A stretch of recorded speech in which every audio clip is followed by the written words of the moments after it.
আমি নরমালি এইভাবে ইন্ট্রো করি না, কিন্তু আমি এখন ঝুলছি একটা গুহার 100 ফুট নিচে, যেটা মাটির নিচে 5 কিলোমিটার জুড়ে বিস্তৃত আছে।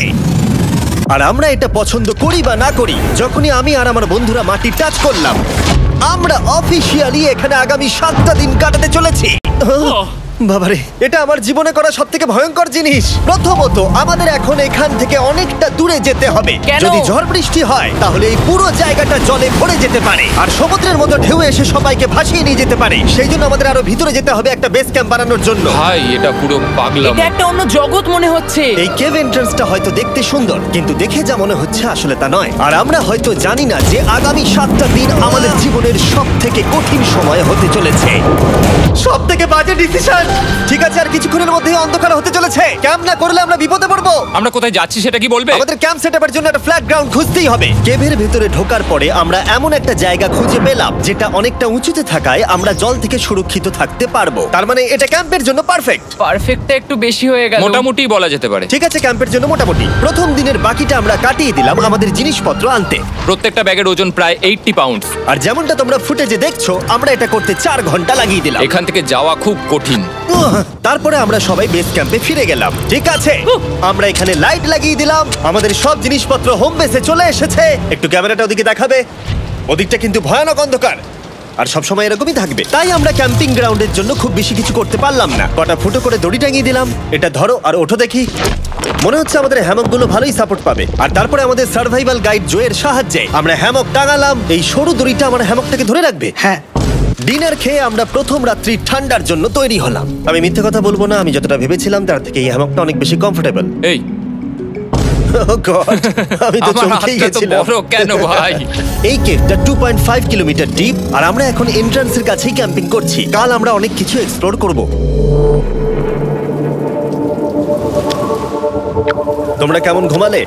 ভয়ঙ্কর। ঘুমই হয়নি। এটা সত্যিই একটা অস্বস্তিকর পরিবেশ। কেবের উপর থেকে অনবরত আমাদের উপরে জল পড়েই যাচ্ছিল, তাই উপরে একটা প্লাস্টিক চাপালাম, কিন্তু তাও আমাদের হ্যামকের উপরে জল পড়েই যাচ্ছিল। একটা আইডিয়া আছে, চলো শেল্টারগুলোকে ভালোভাবে তৈরি করি। আমার মনে হয় এই প্লাস্টিকগুলোকে জুড়ে দিলে আর জল পড়বে না। বাহ, তুমি তো জিনিয়াস। আমি শুধু একজন ইউটিউবারই নয়, ঠিক আছে? আমার হ্যামকটা এটার উপরে ঝুলছিল।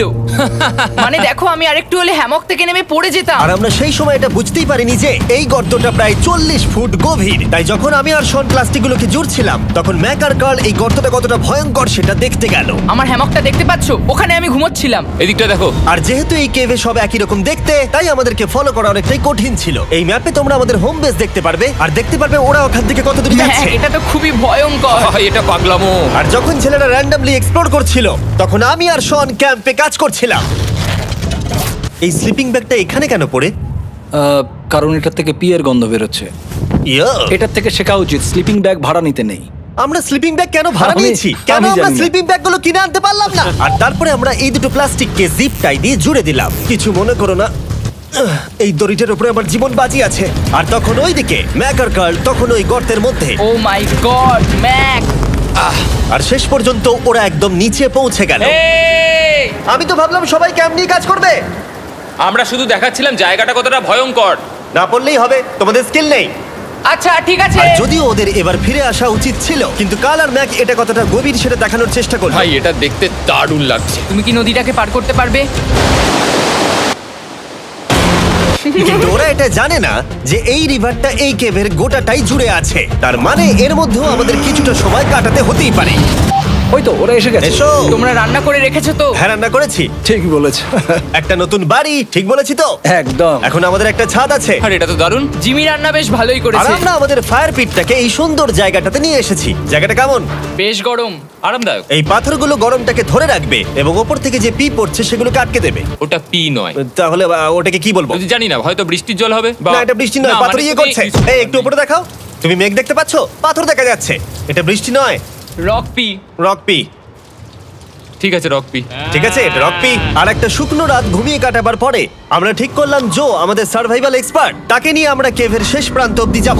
Cave, cave! Cave, cave! Cave, cave. Cave! দেখা যাক আমরা কেভের কতটা গভীরে যেতে পারি। তোমরা কিন্তু মনে রাখবে আমরা সবেমাত্র কেভের এন্ট্রান্সের দিকেই আছি, আর আমাদের ইচ্ছা এই কেভের শেষ প্রান্ত অব্দি যাওয়া, অবশ্যই না মরে গিয়ে। ও মাই গড, এটা তো খুবই স্টিফ। আরে এটা তো সবে শুরু। আমরা কেভের আরো গভীরে এসেছি। তোমরা সবাই সাবধানে আসবে। এটা খুবই ছোট জায়গা, আমার মনে হয় না এখান থেকে আমি যেতে পারবো। কেভ এক্সপ্লোরের ইন্টারেস্টিং জিনিসটা হলো যা হোক করে আমাদের এই ছোট্ট ফাঁকগুলোর মধ্যে দিয়ে এগিয়ে যেতে হবে। ও মাই গড, খুব ছোট জায়গা। আর তারপরেই খুব বড় একটা জায়গা আসবে, সেটা এতটাই বড় যে কিছু না দেখতে পাওয়ার জন্য এটা করতে হলো। ও মাই গড! এবার আমি সব দেখতে পাচ্ছি, এটা দুর্দান্ত। এটার তো অনেক আলো। ভাই জায়গাটা কতটা সুন্দর দেখো। বাপরে কি আলো, আমি তো তাকাতেই পারছি না। আমি তো অন্ধ হয়ে যাব মনে হচ্ছে। এ বাবা, এটা কি হলো? আমরা বোধহয় ঠিক মতো এটাকে ব্যবহার করতে জানতামই না। চলো এগিয়ে যাই। আর তাই আমরা এগোতে থাকলাম। এই যে এই জায়গাগুলো, এগুলো খুব ভালো ধরার এখানে? জায়গা। এগুলো ধরে এখান থেকে পা ঘুরিয়ে চলে আসতে পারবে। এইভাবে কি? হ্যাঁ, একদম পারফেক্ট। জো সব থেকে ভালো কেভ গাইড। এভাবে কেউ গাইড করতে পারবে না। ঠিক আছে, এইবার ব্যাপারটা ইন্টারেস্টিং হবে। কি? এটা কি? এখান থেকে আমাদের ওয়েট শুট পরে সাঁতার কেটে যেতে হবে। গতকাল ম্যাক আর কার্ল এটা নিয়ে মজা করছিল, কিন্তু এই কেভে আমাদের পরের অ্যাডভেঞ্চারটা ছিল একটা প্রায় জমে যাওয়া নদীর মধ্যে। ও মাই গড, এটা তো পাগলামি! তার মানে আমাদের ওয়েট শুট পড়তেই হবে যাতে আমাদের হাইপোথার্মিয়া না হয়। আমরা এটা কেন করছি? এই এক্সপেরিয়েন্সটা তো জীবনে একবারই হবে। এটা করলে হয়তো আর নাও বেঁচে থাকতে পারি। আমাদের এই কেভের শেষে পৌঁছতে হলে আমাদের এই নদীর মধ্য দিয়ে, এই ছোট্ট ফাঁকগুলোর মধ্য দিয়ে সাবধানে ধীরে ধীরে এগিয়ে যেতে হবে। আস্তে আস্তে নামো, স্রোতের কারণে পা পেছনে টানতে পারে। ঠিক আছে, আমি তাহলে নামছি। তুমি ওই দেয়ালগুলো ধরে ধরে এগোতে থাকো আস্তে এটা তো আস্তে। খুব ঠান্ডা। তুমি পারবে জিমি। জানি না এখানে ঢুকতে পারবো কি না। জিমি, এবার তুমি জল থেকে উঠে দাঁড়িয়ে পড়ো। এটা সত্যি একটা পাগলামি। এখানে কি ঠান্ডা! যখন তোমরা খুব ঠান্ডা জলের মধ্যে থাকবে তখন একটা পাথরকে ধরে এগিয়ে চলা খুব কঠিন হবে। ও মাই গড, এটা সত্যি পাগলামি। ম্যাক, গড, চলে আসো। আমার ভয় লাগছে। চলো চলো, পারবে। ভাই। এগোতে থাকো, পেছন দিকে তাকিও না। একবার দেখো আমরা কি করছি। কিন্তু এই বাধাগুলো এতটা কঠিন ছিল না সামনে যা আসতে চলেছিল তার তুলনায়। আমরা পেরেছি। কেভ কেভ কেভ এই, কেভ। একটা কথা শোনো, আমরা 10% আসিনি। তার মানে এখনো আমরা শুধুমাত্র সার্ফেসেই রয়েছি, আর শেষ প্রান্তে পৌঁছতে হলে আমাদেরকে আরো 2 কিলোমিটার যেতে হবে। যেরকম তোমরা দেখতে পাচ্ছ এখানে 24/7 বৃষ্টি হয়, তাই আমি একটা আড্ডা মারার জায়গা তৈরি করেছি যেখানে আমরা কেউ ভিজবো না। আমি ভাবছি আমি যদি এটা না বানাতাম তাহলে কি হতো। আমি নিশ্চিত যে ওদের একটা ভেজা পাথরের উপর শুতে হতো। আমাদের ক্রমাগত এগিয়ে যেতে হবে এবং শরীরটাকে ভিজে রাখতে হবে। ঠিক আছে। নইলে আমাদের শরীরের তাপমাত্রা কমে এটা যাবে। এতটা কঠিন কেন? সব থেকে বাজে ব্যাপার হলো আমরা যতটাই দিকে এগোবো ততটাই আমাদের পিছন দিকে ক্যাম্পে ফিরতে হবে। আমাদের পরের বাধাটা হয়তো জলের মধ্যে নয়, কিন্তু তার মানে এটা নয় যে সেটা সহজ হবে। আরে এটা কি মাকড়সার জাল? কিন্তু আমি মাকড়সা দেখতে পাচ্ছি না। তার কেন? মানে ওটা আমাদের উপরে আছে। আরে তোমার গায়ে, তোমার গায়ে। আমার বন্ধুরা বলতে বাজে। এই কেভটা মিস্টার বিস্ট ভিডিওর মতো, যত এগোবে ততই কঠিন হবে। সত্যি কথা বলতে যদি আমাদের সাথে জো না থাকতো আমরা মরেই যেতাম। আর 3 ঘন্টা পরে জো আমাদের জন্য একটা বাজে খবর নিয়ে এলো। জল অনেকটা বেড়ে গেছে আর আমরা অনেকটা সময় লাগিয়ে ফেলেছি, তাই আজকে আমাদের আবার ক্যাম্পে ফিরে যেতে হবে। আমি মানবো না। তুমি সেফটি এক্সপার্টের কথা অমান্য করতে পারো না। আমি এটা মানবো না। সত্যি কথা বলতে আমাদেরকে ফিরতেই হতো, কারণ এর আগে আমরা শুট করতে অনেকটাই সময় নষ্ট করে দিয়েছি। তারপর ফ্লেয়ার নিয়ে খেলেছি, তাই আমরা ফিরে যাচ্ছি আর এই মিশনটা আমরা পরের দিন আবার শুরু করব। শন, আমরা এসে গেছি। আরে তুমি এখানে কি করছিলে? এখন তোমরা কেউ ভিজবে না। আমি তো জানতামই না এই লাইটগুলো আমরা এনেছি। এগুলো দারুণ লাগছে তাই না? দুঃখের বিষয় আজকে আমরা মাত্র 20% এগোতে পেরেছি, কিন্তু বিশ্বাস করো আমরা শেষ পর্যন্ত অবশ্যই যাব আগামী কয়েকদিনের মধ্যেই। আমার মনে হয় কোনোদিনই হবে না। আমি তো বললাম। আমরা ডে 4টা রেস্ট নেব আর ডে 5-এ চেষ্টা করব এই কেভের শেষ অবধি যাবার। দেখা যাক কি হয়। ডে 3-তে মজা হলো, কালকে আবার দেখা হচ্ছে। আর কেভের ভিতরে 3টে খুব বাজে রাত কাটাবার পরে পরের দিন সকালে আমাদের মাথায় শুধু একটাই কথা আসছিল, আমার একটা হট শাওয়ার চাই, তবে আমি এখন একটু শান্তি পাবো। ও এখন শাওয়ার পেলে কিন্তু দারুণ হয়। আমি চান করিনি প্রায় 3-4 দিন হয়ে গেল। তোমরা নিশ্চয়ই জানো কেভের মধ্যে শাওয়ার করা সম্ভব নয়। আমাদের অনেকটা পথ হেঁটে সাবধানে আগের রিভার বেডের কাছে পৌঁছতে হলো। ও মাই গড! আমি আমার ব্রেনকে ফিল করতে পারছি। আমি এভাবে ব্রেনকে ফিল আমার করিনি। কপালটা জমে গেল পুরো। চলো ড্রোন দিয়ে মাথার চুলগুলো শুকিয়ে নি। এদিকে এসো ড্রোন। ও দাঁড়াও দাঁড়াও দাঁড়াও, এটা কিন্তু কাজ করছে। হ্যাঁ, দারুণ কাজ করছে। ড্রোন থাকতে হেয়ার ড্রায়ারের কি দরকার? আর চুল শুকানোর পর আমরা জোয়ের সাথে জার্নির প্ল্যান করতে বসলাম। এটা কি জো? এটাই কেভের ম্যাপ। আগেরবার আমাদের থামতে হয়েছিল কারণ জল খুব জোরে বইছিল। এখন বৃষ্টি কম হচ্ছে, তাই কালকে আমরা নিশ্চয়ই এই কেভের শেষে পৌঁছে যাব। এটা ভয়ঙ্কর হতে চলেছে। প্রথমে আমাদের কালকে যেখান দিয়ে গেলাম সেখান দিয়ে আগে যেতে হবে। জলের মধ্যে ঝাঁপ দিতে হবে এবং পাথর দেখে হাঁটতে হবে। এগুলো সবকটা আমরা যদি পার করতে পারি তাহলে আমরা গ্লো ওয়ার্ম চেম্বারে পৌঁছে যাব। কেমন দেখতে তুমি সেটা বলো না, আমি তোমাদেরকে সারপ্রাইজ দিতে চাই। তোমার মনে হয় আমরা পারবো? ওইসব বাদ দাও, আমরা ঠিক কালকে পৌঁছে যাবো। কালকের প্ল্যান আমরা চক আউট করে নিয়েছি। আমরা রেস্ট করছি আর ফেস্টিভ্যাল স্মোর্স খাচ্ছি আমাদের এনার্জি রিগেন করতে। সবাইকে চিয়ার্স। Yippee! জো এই প্রথমবার ফেস্টিভ্যাল ও, স্মোর্স দারুণ। খাচ্ছে। জো সত্যি কথা বলবে। এটা দারুণ, তাহলে ভালো লাগলো? দারুণ লেগেছে। আমরা এই চকলেটটা আগে কেন বের করিনি? এটা এমনি চকলেটের থেকে 10 গুণ ভালো খেতে। সত্যি কথা বলতে তোমরা যদি ফেস্টিভ্যালের সাথে স্মোর্স ট্রাই না করে থাকো তাহলে তোমরা মিস করছো। কালকে আমরা পুরো কেভটা এক্সপ্লোর করব, দেখা হচ্ছে। তাই আমরা ভালো করে ঘুমানোর চেষ্টা করলাম আর কালকের প্রিপারেশন নিলাম কেভের শেষে যাওয়ার জন্য। আমরা আমাদের জীবনের সবথেকে ডেঞ্জারাস জার্নি করতে চলেছি। ডে 3 এর অভিজ্ঞতা মাথায় রেখে আমরা কম শুট করেছি যাতে আমরা সামনের দিকে তাড়াতাড়ি এগোতে পারি। জলটা খুব ঠান্ডা হ্যাঁ, আগের দিনের মতোই খুব ভালো। এই তো আর যাতে আমরা সবাই বেঁচে ফিরতে পারি তাই জো ছাড়াও আরেকজন সার্ভাইভাল এক্সপার্টকে আমরা নিয়ে এসেছিলাম। এখানেই আমরা ডে 3 তে আটকে গেছিলাম। এখন আমরা কি করব? এবারে আমরা অনেক তাড়াতাড়ি এসেছি। আমাদের পিছনে ঘন অন্ধকার, কোথায় যাব? এই রাস্তাটা অনেক সরু এবং হ্যাঁ। স্রোত প্রচুর বেশি, তাই আমরা দেয়ালগুলো ধরে ধরে আস্তে আস্তে এগোবো। এই যে এইভাবে। ও হ্যাঁ, God! এই রকটায় জাম্প করো। কয়েকটা ভালো পাথর আছে যেগুলোকে তুমি ধরে এগোতে পারবে। আরে এখানটা তো অনেক অন্ধকার। আমি আর পা পাচ্ছি না, আমি এখন মাটিতে আর পাই পাচ্ছি না। যেহেতু আমরা মাটিতে পা পাচ্ছিলাম না, তার মানে যদি আমরা পাথর ছেড়ে দিই তাহলে এই জলের স্রোত আমাদেরকে ভাসিয়ে নিয়ে যেতে পারে। জো, আমরা কি করব? আমি এটা ধরে এসেছি, তুমি এটা ঠিক ধরো। আছে, আমি তো দেখতেও পাচ্ছি না কোথায় যাচ্ছি। জো, স্রোত আমাকে ভাসিয়ে নিয়ে চলে যাচ্ছে। আমি তুমি করবো কি করে? পারবে, পারবে। শুধু মুখটা এখান থেকে ঢুকিয়ে দাও, আমি হেল্প করছি। এখানে আমি ঢুকবো? হ্যাঁ, এই গর্তের মধ্যে। এই তো, খুব ভালো। এটা আমার জীবনের সবথেকে বিপজ্জনক অ্যাডভেঞ্চার। আমরা এখন কেভের অনেক গভীরে চলে এসেছি আর এবার আমাদের সামনে প্রথম বড় বাধা। এখানে জলের একটা ঘূর্ণাবর্ত আছে, যদি তুমি এর মধ্যে পড়ে যাও তাহলে তোমাকে একদম নিচে নিয়ে চলে যাবে। মানে আমরা পড়ে গেলে মরে যেতে পারি। হ্যাঁ, মানে আমরা মৃত্যুর সাথে খেলা করছি। এটা এতটা বিপজ্জনক হতে পারে আমি সত্যিই ভাবিনি। খুব ভালো। এই তো, তাহলে কি আমার পা এখানে হ্যাঁ, রাখবো? রাখো রাখো। ঠিক আছে, এই তো আমি পেরেছি। এটা আমার ভাবনার থেকেও বেশি কঠিন ছিল। এই নদীটা কতটা শক্তিশালী এই গোটা কেভটাকে তৈরি করেছে। কিন্তু মজার ব্যাপার হলো আমরা পাথরের মতো শক্তিশালী নই। আমি শুধুমাত্র মানুষের মতোই শক্তিশালী। সৌভাগ্যবশত কাল এই অ্যাডভেঞ্চারে লিড করেনি, তার বদলে আমরা একজন অ্যাভেঞ্জার জোকে পেয়েছি। ও কতটা এক্সপার্ট তার প্রমাণ হিসেবে বলতে পারি। সে লিটারালি কতটা ওপর থেকে আমাদেরকে নদীতে ঝাঁপ দিয়ে দেখালো। ও মাই গড, এটা পাগলামি। কে বললো এটা পাগলামি? এটা তো আমার কাছে খুবই সহজ। আমি এটা করব। তুমি কোনোভাবেই এটা করতে পারবে না। আরে কি বলছোটা কি তুমি? আমি এক্ষুনি করতে চাই। চলো যাচ্ছি Joe. God speed back. Jimmy আমার সাথে যা যা করেছে তার কাছে এটা তো কিছুই নয়। 3, 2, 1।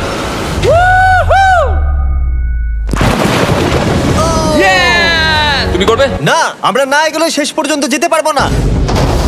ও মাই গড, আমাদের নিচের দিকে যেতে হবে। আমরা সবসময় স্রোতের উল্টো দিকে কেন যাই? এখন শুধু আমি ভেসে ভেসেই যেতে পারবো, আর কিছু না। এই জলের তলায় অনেক ধারালো পাথর আছে, তোমরা সেগুলোকে দেখতে পাবে না, তাই সাবধানে পা ফেলবে। ও মাই গড, আবার এটা গভীর আরে হচ্ছে। আমার পা তো কিছুর উপরে রাখতে হবে। ছোট পাথরগুলোই একমাত্র বাধা ছিল না, মনে হচ্ছে আমাদের প্রতিটা পদক্ষেপে। ও ভাই, আমি কিচ্ছু দেখতে পাচ্ছি না। এটা খুব ভয়ঙ্কর। কেভটা আরো অন্ধকার হয়ে আসছিল এবং আরো সরু। আর তখন আমরা জানতাম না যে আমরা ফিনিশ লাইন অবধি পৌঁছতে পারবো কিনা। আমি ক্লান্ত হয়ে পড়েছি। এই কেভে আরো কঠিন বাধা আসার আগে তোমাদেরকে আমি কিছু দেখাতে চাইবো। জো, তোমার ব্যাগটা দাও। Thank you. তুমি জানো এর মধ্যে কি আছে? না, জানি না কি আছে। Brand new mister beast lab swamp. সত্যি কথা বলছি, গত 5 ঘন্টা ধরে যেহেতু আমি অনেক পরিশ্রম করেছি, তাই কোনো মতেই এখন এটা আমি বলার মতো অবস্থায় নেই। তাই এটা শুট করার 1 মাস পরে আমি পুরো কেপ সেটটা তৈরি করলাম ফিউচার জিমি নেম ট্যাগ দিয়ে। তারপরে বললাম, হে, আমি ফিউচার জিমি, আর আমি এখন তোমাদেরকে বলবো brand new toy line of mister beast lab swamp সম্পর্কে। এটা একটা কালেক্টিবল টয় লাইন, আর এখানে 119টা ইউনিক ডিজাইন ক্যারেক্টারও আছে যা তোমরা কালেক্ট করতে পারো। আর সবথেকে দারুণ ব্যাপারটা হলো, কোন ক্যারেক্টারটা তুমি পেয়েছো সেটা জানতে হলে এই টিউবে ওয়াটার দিয়ে নাড়াতে হবে আর তোমার সোয়ামস তোমার সামনে চলে আসবে। আর আমি এটা ডেমনস্ট্রেট করতে এই বিশাল বড় টিউবটাকে বানিয়েছি। এই টিউবটাকে জল দিয়ে ভরে দাও। তোমাদের এত জলের দরকার নেই, এটা অনেক বড় বলে এত লাগছে। ঠিক আছে, এটা এখন জলে ভর্তি হয়ে গেছে। এবার এটাকে একটু নাড়াতে হবে। এটা কি আর নাড়াতে হ্যাঁ হবে? হ্যাঁ, অনেক নাড়ানো হয়ে গেছে। এবার জল ঢালো এখানে। জো ঢালছে। আর জল ঢালার পরে তোমরা দেখতে পাবে তোমরা কোন সোয়ামটা পেয়েছো। এটা সব থেকে রেয়ার হাইপোক্রোম, যেটা মাত্র 1000টা বানানো হয়েছে। জো, এটা তোমার। Thank you so much. এটা চাই। আর এটা তোমার। কাল কি নেবে? আমার কাছে দুটোই ছিল। আর আমরা শুধু সোয়ামেই থেমে নেই, আমরা এই অ্যাকশন ফিগার প্যান্থার গুলো বানিয়েছি যেগুলো এই ব্রিফকেসে আছে। আর এই সোয়ার্মের মতো এই মিউটেটর যখন তোমরা কিনবে দেখতে পাবে এর ভেতরে কি আছে। কোথায় কিনবো? ভালো হয়েছে জিজ্ঞাসা করলে। মিস্টার বিস্ট ল্যাব টয়েস এখন তোমরা পৃথিবীর সব জায়গায় পেয়ে যাবে। এগুলো সব বেরিয়ে গেছে, তোমরা গিয়ে কিনে নাও। আর কেবের মধ্যে অনেক সমস্যা পেরোনোর পরে আমরা ফাইনালি পৌঁছে গেলাম গ্লো ওয়ার্ম চেম্বারে। ভাই এবার খুব ভালো লাগছে। ঠিক আছে টিম, তোমাদের গ্লো ওয়ার্ম চেম্বারে স্বাগত। এ তো দারুণ। এটা দারুণ লাগছে। ভাই এটা পৃথিবী মনে হচ্ছে না এখানে একদমই। যে আলো তোমরা দেখতে পাচ্ছ সেগুলো আসলে ছোট্ট ছোট্ট বায়োলুমিনেসেন্ট গ্লো ওয়ার্ম তৈরি করেছে। এটা দেখতে অনেকটা মিল্কি ওয়ে গ্যালাক্সির মতো লাগছে। ওয়াও! আর এই মুহূর্তটা, এই ভিউ, সত্যি বলতে এই ট্রেকের সমস্ত ক্লান্তি যেন দূর করে দিল। এখান অবধি পৌঁছানো যেন সত্যি একটা অ্যাচিভমেন্ট ছিল। কিন্তু এখন আমাদের যাত্রা শেষ হয়নি, কারণ আমাদের এখান থেকে এখন বেস ক্যাম্পে ফিরতে হবে। আজকে ডে 6 হতে চলেছে, এখনো ওরা আসেনি আর আমি খুব ক্লান্ত। আমার মনে হয় না আমি ভালো করে ঘুমোতে পারবো, ওদের জন্য খুব চিন্তা হচ্ছে। এই ট্রিপটা অনেকটাই সহজ ছিল কারণ আমরা স্রোতের সাথে ভেসে ভেসে যাচ্ছিলাম। আর যেহেতু তোমরা এই ট্রিপটা দেখেছো তাই আমরা এটাকে স্কিপ করলাম। কিন্তু সত্যি বলতে এই জার্নিটাও অনেকটা বেশি সময় নিল, কারণ আমরা ক্যাম্পে পৌঁছানোর আগেই 6 নম্বর দিন চলে এলো। শন, সবাই ঠিক আছো তো? আমার খুব চিন্তা হচ্ছিল। Happy day 6। ডে 6 খুব ভালো। এনার্জি বাড়াতে আমরা আগুনের উত্তাপ নিলাম এবং ফাইনালি আমরা কিছু খেতে পেলাম। এটা খুবই অ্যাডভেঞ্চারাস ডে ছিল। কালকে দেখা হচ্ছে, মানে আজকেই হয়তো। এটা হয় ডে কোনোদিন 6 হবে না। নাকি আজকে, না আমি জানি না। এত বড় ট্রেক সম্পূর্ণ করার পরে শারীরিকভাবে চূড়ান্ত ক্লান্ত হওয়া সত্ত্বেও জানি না কেন কিন্তু আমি একদমই ঘুমাতে পারছিলাম না।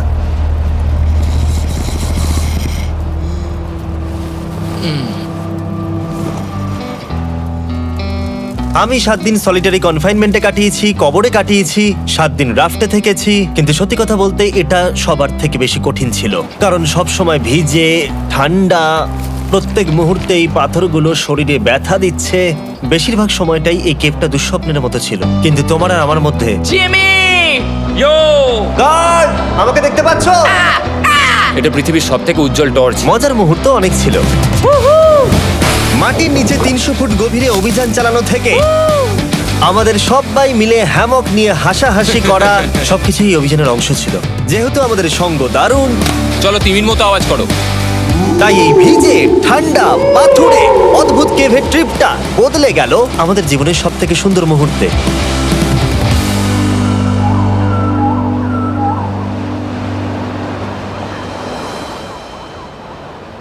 আমরা এখান থেকে যাব না যতক্ষণ না সবকিছু তোলা হচ্ছে। আর আমি সবকিছু বলেছি মানে সবকিছুই। চলো এবার বেরোনো যাক। আর যখন আমরা মাউথ কেভে আবার ফিরে এলাম, ভাই ওপরটা দেখতে দারুণ লাগছে। তখন জয়ের জন্য একটা সারপ্রাইজ ছিল। বেরোনোর আগে জো, আমরা তোমার কাছে কৃতজ্ঞ। তাই এই নাও $50,000 নিউজিল্যান্ড ডলার্স, 10,000 করে প্রত্যেক জনের প্রাণ বাঁচানোর জন্য। Oh my God, thank you so much Jimmy. Thank you Joe. Love you, Joel! এবার আমাদের সব কাজ হয়ে গেছে, চলো বেরোনো যাক।